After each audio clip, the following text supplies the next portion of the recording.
started a little bit sooner, so we'll have to forego the intro for this one, but I think that's okay. We're in game number 2 in this best of 3 qualifying series, and the emphasis is, of course, that it is a qualifying series. One of these two will get through to the main event. The second will have one more chance to qualify tomorrow, and yeah, we'll see just how this plays out. Spawning at the top right corner of the map from Nurasoft. Game was a little bit shaky, almost brought it back in the end before he took that big ling run by. We'll see what he does game 2. It's Krass. The bottom left as the yellow Zerg. It's Petraeus. Just Petraeus. Petraeus is a really good Zerg player. I can't stress this enough. I've had the pleasure and the opportunity to watch this guy ever since we first saw him in the C region. Since I first started casting Masters Cup, and I'm like, oh, so white kid beat out King Kong? Like, when does that ever happen? Actually, it's usually the other way around, of course. But for the most part, like, Petraeus has always been on my radar. When he came to North America, he was not looking so hot, but I mean, of recent days, he is seriously one of the, I wouldn't say the best foreigners, but he's one of my favorite foreigners to watch because I can always expect a good game out of him, pretty much no matter what. And when he did not qualify for WCS, quite frankly, that blew my mind. That was the biggest WTF out of all the folks who didn't get through. So I was really glad that, again, this tournament was kind of made and structured and crafted for folks like him. It's not a whole lot of money. It's not the same as getting into Challenger or a Premier or anything like that. But it's a reward and another opportunity instead of sitting out for a whole season of WCS being able to do nothing for months. I'm surprised they didn't make the WCS more like WTF. Oh, nice. Didn't think about that. Yeah, he is really good. Yeah.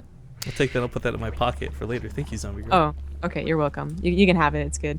But I do want to talk like just a little bit more about the last game. While this game really isn't doing anything, and I guess it is kind of related to this game in that like what type of style is Krass going to play? Is he going to play Hellbat attack, which he certainly can do, or is he going for the 3CC? Because what happened in that last game was not that he went for a 3CC and got counterattacked to death. Not necessarily. A lot of that game had to do with the fact that he went for 2 drops. And Petraeus counterattacked, or well, attacked actually, because the drops hadn't gone off. Right?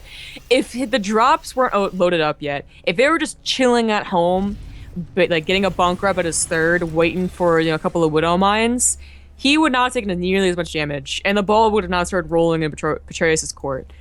So if he does go for 3CC again, which he might, I would expect him to lay low on the medevac drops until late game, as opposed to right off the bat, like that last game did not work out for him.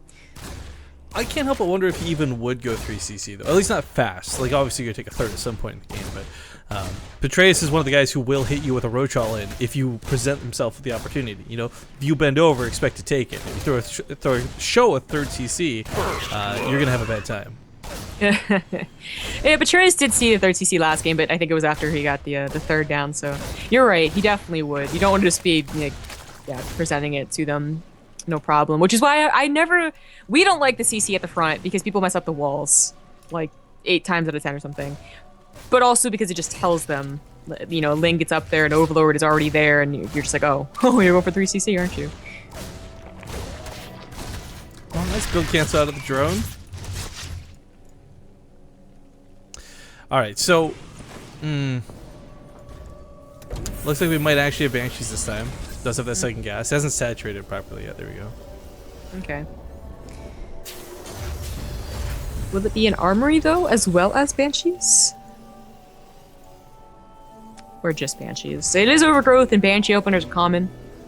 And they go into a macro game rather nicely. But the armory, that's what I want to see. Yeah, it would be a really scary push to have actually come out, and it's not like he's shy of going Hellbats. It's happened before, but it's just borderline all in. If it doesn't go well, that's okay if you kill enough, but if it doesn't go well and they've got army left over, the counterattack is so hard to deal with. Oh, no armory for us. In fact, no Banshees. It's going to be a drop. Yeah, but Petraeus actually going for a faster layer off of this, so 2-base Muta, not something we see so commonly out of him. We've seen a lot recently out of folks like Impact, but this is going to be interesting to see. With 4 Marines, I thought he was going to get, 2 more and go for a drop, but it's a Viking. Maybe a bit of that can come out later. So it's blowing my mind, man. Double gas and a Viking. Standard question mark? Yeah, that is a... I mean, I guess the choice to go for Stim Center isn't that much worse, per se. Like, it's not like it's a bad choice to have Stim out at a earlier opportunity. He's got to be going into some two-base build then, right? Like, where are the two other bears? That's what I was thinking, but I'm not quite sure what Krass has in mind just yet.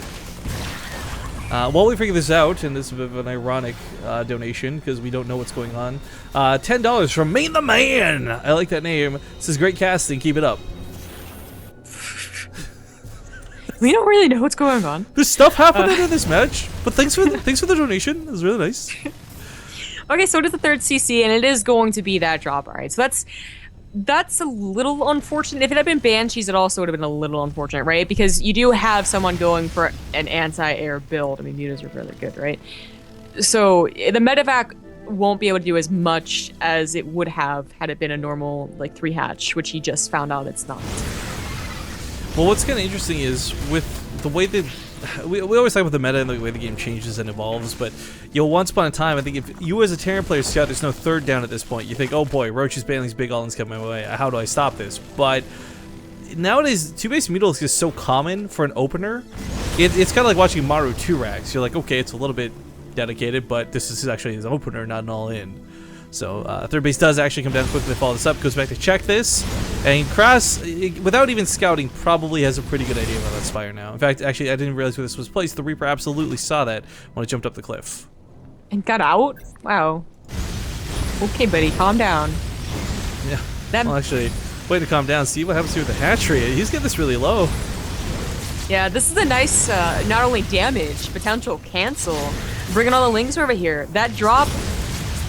No, that was a Viking. Wait, so the drop never happened then? All right, so the Viking just revealed, and that's not very important.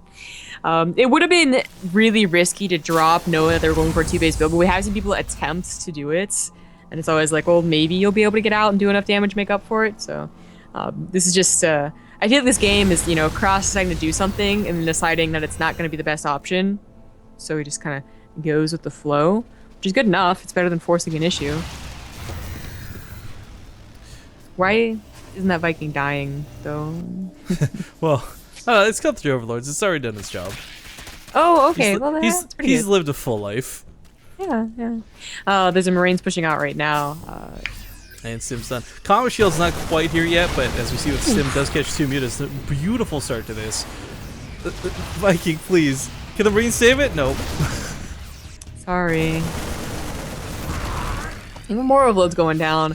And Petraeus has not started those upgrades. There we go. Finally seeing +1/+1 for his ground. It's going to be basically an entire 2 upgrades behind.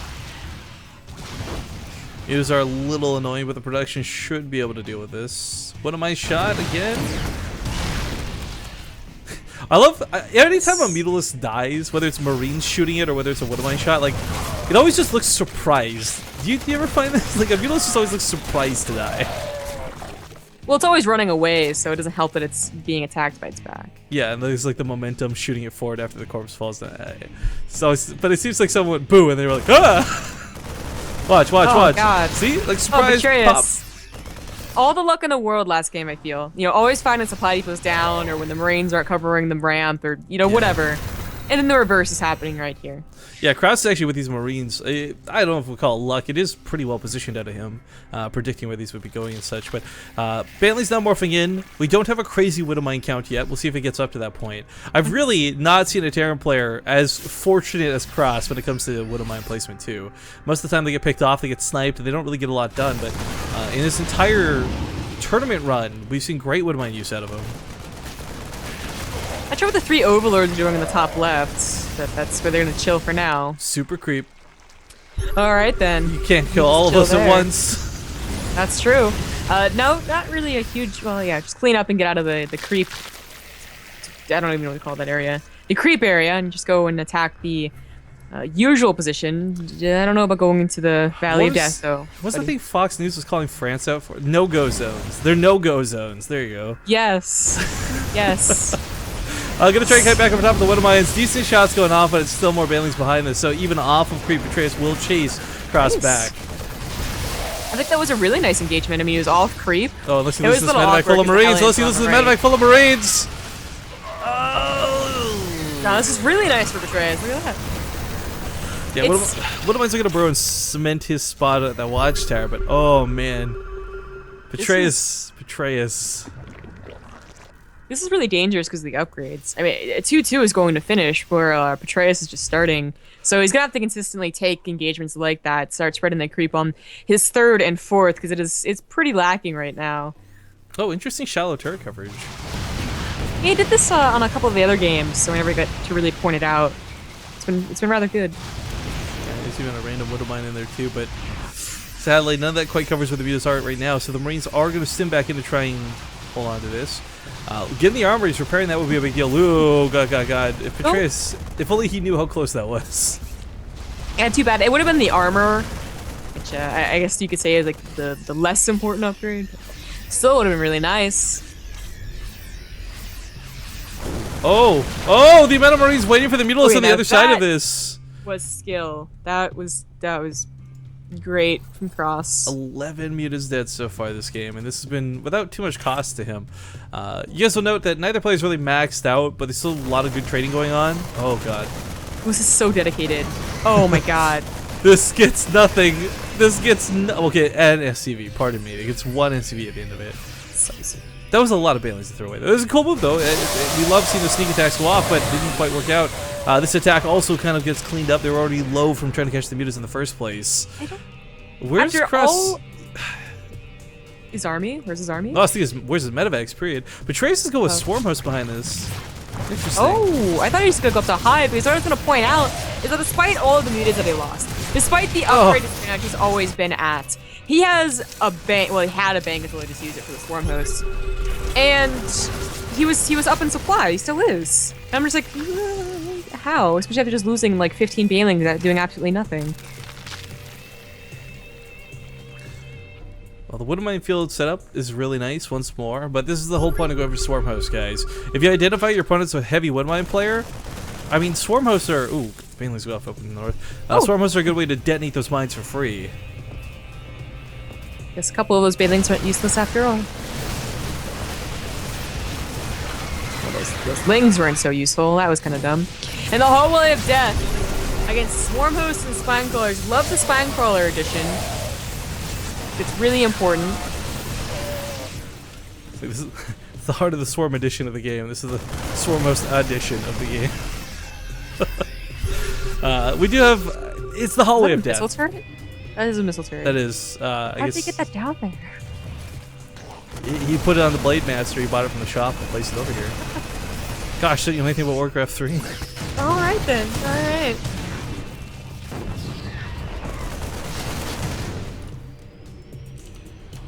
Well, it looks like Petraeus saw the army moving off to the left, so he's prepared for the other attack. And with Locusts and 3 Spinecrawlers, this is a pretty perfect split up of Petraeus' army. Oh, Krass is gonna go for it. It did kind of suck for Krass. He kind of had to, though. The Widow Mines were all being eaten up just like the Swarm Hosts are meant to. So the longer he waited, the worse it was going to get. He does pick up some units, leaves some Marauders on the ground, and loads on top of the Banelings, but unloading Marines one at a time versus Locusts, that's gonna cost him a few. There's no way he's gonna take down this base. You know, it seems like there weren't that many Swarm Hosts, so maybe he could bully through the Locusts like he tried to do, but then the Banelings helped, and there was actually more Swarm Hosts than they expected, up to 11, when maybe he thought there was 5. Widow Mines, please. Pick the freaking Mutas. This is really cool, though. Okay, so explain this style, because we saw Snoop really make this popular, and even then it still struggles from time to time. But the idea is that, like, your Banelings, your Mutalists, your Zerglings, instead of being incredibly offensive units, they become incredibly defensive units, and it's your Swarm Hosts that freely trade out for a long time. However, Petraeus hasn't been able to use this like this. Instead, he still had to trade out a lot of Banelings, not to defend, but to attack, like, into this or to force switch. So, he's not coming out ahead on the resources lost right now, but it will get better as time goes on. There's some cool splits right there. Yeah. Oh, we got so many Widow Mines, though. Drop does finally get off down here to the bottom right. He stims and focuses to the base, he might be able to get that, but realizes the Swarm Hosts are big targets as well. The Swarm Hosts are Swarm Hosts are pretty much more expensive than a hatchery. Picking up a Swarm Host is a pretty big deal. Yeah. Petraeus has a little bit of a bank, so securing that fourth and maybe going for the gold as well, as he lost the other base. 2 for not a whole lot from, well, 2 for somewhat of an army from Krass. I mean, it's overall a better game out of Krass, but it's a much tougher game that he now has to fight for Petraeus, because he's not pulling a Marine Lord and going for like 5 tank production while going bio behind this or anything. I mean, classically, I think a lot of Terran players know mech's the answer to dealing with Locust waves, but you can't so freely transition into that. Yeah. He is establishing his 4th, though, with the planetary, so he might be able to afford to soon. But he definitely needs to up some production if he wants to be able to deal with these locust waves. He's at that 4th for a very long time. And that was at the 3rd for quite a while. But yeah, finally starting to use it. Petraeus still has a really nice gas bank, so maybe we'll start seeing fungals and festers, or at least getting up to that hive for the upgrades the game goes on. Realizing, oh right, this was a really important building in the middle of nowhere. Like, I think he was going for the mineral line and actually had a moment where he's like, oh right, that's a spire. While he attacks over here on the left, the mutas are giving chase. The swarm hosts are completely exposed. Stutters on top. Focus fires about half of them down really quickly. Transfuses are going to try and keep them alive. Not quite finishing them off. That one-way shot was beautiful. And that was only 2 swarm hosts left. Nicely done out of Krass. That is pretty bad. Again, the gas, not so, whatever for Petraeus, but the minerals. Swarm hosts are very expensive. Yeah, 200, Wait, 100. Aren't they swapping? Are they swapping the values? What's the new one gonna be? It's like 100, 200 or something, right? Yeah, I got high, but did not start 3-3. Just now started, glands. That's gonna be helpful. More swarm hosts coming out. I think he knows that Krass is someone who will still go a little bit What Am I heavy after this. Getting random What Am I shots going off all over the place. Marines, gonna pop 2 of the mutas? Yeah, only 2. Siege tanks did finally come out, but I like these lefties at home. There's really no point in toting these around the map. They will just get picked off by the mutas anyways. This has been a real all over the map game, and I just want to point out, like, neither player's really been maxed in a long time. The engagements come down so quick, so regularly. They're just trading out non-stop. Using the ledge to his advantage, kind of like Star Station. Again, it's funny that we keep referencing back to this map, but again, really nicely done out of Krass, making a lot of nice moves with a little bit of units. Very few. 3 Marines killing a lot of drones here. Petraeus still has a supply lead, if only just barely right now, but he won't be able to secure this gold. Nice abuse for the tanks. This is such important gold, too, because it is the minerals that he needs. Yeah, it's usually the other way around, but not this time. One of my shots are going to be kind of okay. Getting really low in the mutas. Got to be careful with the Marines stimming in like this. It's only going to take like 2 shots to kill half these mutas. Of course, those turrets aren't going to be a lot safer to run through either. What am I shot here on the left of that bunker? I'll continue to deny this gold. Doesn't quite have the vision to do it though. Got to move that medevac forward. Locusts are rallied forward, but man, it's weird. Normally we're so used to seeing Thors come out. Not tanks, not Marines, but the Widowmites are kind of covering the spread. He shuts down this gold base. And I gotta be honest, like Krass, Petraeus, neither of them has a bank. No one's maxed out, but this is looking better for Krass. Oh yeah, yeah. Well, there was a point where the resources lost really wasn't that bad for Petraeus. And when he was getting the swarm host, you would think that it would get a lot. It would be actually really pretty good, right? Yeah. Free units. But then he lost those swarm hosts, and he's been losing mutas just all over this game. So the whole 25 minutes it seems like, and it's starting to add up. He is running out of minerals much faster than Krass is. Yeah, Krass, I mean, he's got the advantage of being tank. There's lift up your bases and move them. You don't have to keep reapplying those hatcheries. Siege tank focus fire on the Banelings was just shy of magical. Not a single Baneling touched those Marines, and because of this, oh my god, that tank fire is ridiculous. Takes down the Spine Claw, takes down the 4th base. GG is called, and Krass will take game number 2. Yeah. So I was also, starting to think with